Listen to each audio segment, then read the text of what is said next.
Barka da zuwa muryar Labarai TV, tasha ta ɗaya wajen kawo sahihan ingantattun labarai. Hukumomin Jamhuriyar Nijar sun ce dakarun sojojin ƙasar sun kashe mayakan ƙungiyar Boko Haram sama da 100 a yankin kudu maso yammacin ƙasar.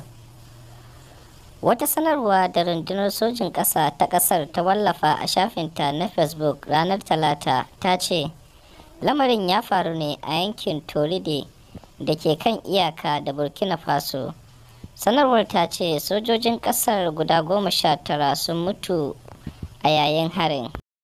Ta ƙara da cewa dakarun sojin sun kai harin ne domin mayar da martani kan kisan da mayakan ƙungiyar Boko Haram suka yi wa sojojin ƙasar ranar 30 ga watan Yulin da ya gabata. Kazalika sojojin ƙarƙashin shirin Boligol Bone, wato hukunta Bone, sun lalata makamai da motoci da babura na 'yan kungiyar ta Boko Haram.